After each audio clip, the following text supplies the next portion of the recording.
बिस्मिल्लाहिर्रहमानिर्रहीम। अस्सलाम वालेकुम। नज़र और दिल की हिफाजत किस तरह करें? मेरे पीर मुर्शिद फरमाते हैं कि नज़र शैतान के तीरों में से एक तीर है जो जहाँ पर लगता है उसका पूरा अक्स दिल को देता है और दिल में इरादे ख़यालात पैदा होते हैं जिसकी वजह से इंसान गुनाह कर लेता है। तो ये बहुत बड़ा एक तीर है शैतान के तीरों में से, तो इसकी हिफाजत करें। तो अल्लाह ताला भी फरमाते हैं कि अपनी नज़रों को नीचे रखा करें। औरतों और मर्दों ये दोनों के लिए अल्लाह ताला ने हुक्म फरमाया है। तो जितना हो सके अपनी नज़र की हिफाजत करें। कोई भी गैर महरम आ रही है तो अपनी नज़रों को नीचा करें ताकि दिल में ख्याल पैदा ना हो। और दूसरी बात, अल्लाह के जो नेक बंदे हैं उनके पास आना जाना रखें, अपनी इस्लाह करवाते रहें। जितनी आप अपनी इस्लाह करवाएंगे अल्लाह के नेक बंदों के साथ बैठेंगे उठेंगे और उनकी सोबत और उनकी मजलिस में आना जाना रखेंगे तो इंशाअल्लाह दिन ब दिन आपकी नज़र की और दिल की हिफाजत अल्लाह ताला फरमाते रहेंगे। और इनके पास आने जाने से और ऐसी चीज़ों से परहेज़ करें जिससे अल्लाह ताला नाराज़ होता है। यानी ऐसी जगहों पर जाना जहाँ पर गैरुल्लाह ज़्यादा हों, औरतें वगैरह ज़्यादा हों, तो उस जगह पर ना जाएं।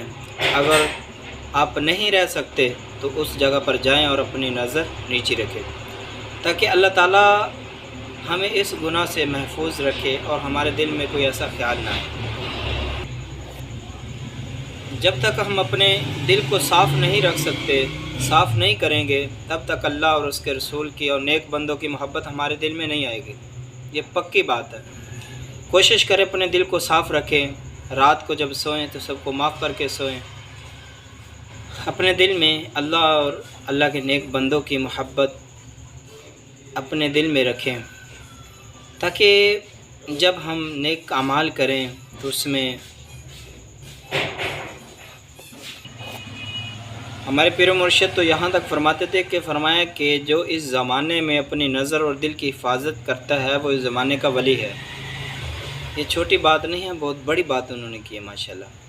तो इस ज़माने में जो नज़र और दिल का जो गुनाह चल रहा है तो इसमें कोशिश करें कि इसकी हिफाजत करें। जब हम इसकी हिफाजत कर लेंगे तो अल्लाह ताला हमारी हर ख्वाहिश को पूरा करेगा। और नबी सल्लल्लाहु अलैहि वसल्लम के तरीक़े पे चलें, उनकी सुन्नत को अपनाएं। अपने पूरे जिस्म में देखें कि हमने कौन कौन सी सुन्नत प्यारे नबी हज़रत मोहम्मद मुस्तफ़ा की पूरे जिस्म में सजाई हुई है। बाल रखने हैं, ये भी सुन्नत के मुताबिक। दाढ़ी रखनी है, ये भी सुन्नत के मुताबिक। नाखून काटने हैं तो सुन्नत के मुताबिक काटें। उसके बाद लिबास पहनना है, हमारे नबी ने कौन सा लिबास पहना था तो उस तरह का लिबास पहने, तो जिससे हमारे अंदर एक नई ताकत और नया जज्बा और नई नई चीज़ें आएँ जो अल्लाह के नबी सल्लल्लाहु अलैहि वसल्लम के दौर में हुआ करती थी वो आए, ताकि हमारा पूरा जिस्म अल्लाह के नबी सल्लल्लाहु अलैहि वसल्लम के तरीक़े के मुताबिक हो। तो जब हमारा पूरा जिस्म अल्लाह के नबी सल्लल्लाहु अलैहि वसल्लम के तरीक़े पर होगा तो अल्लाह ताला हमसे मोहब्बत करेंगे। अल्लाह ताला फरमाएंगे देखो इसने मेरे नबी का तरीक़ा अपनाया, मेरे नबी की शक्ल बनाई, तो इसी बहाने शायद हमारी बख्शिश हो जाए। तो दोस्तों कोशिश करें कि अपनी नज़र और दिल की हिफाजत करें।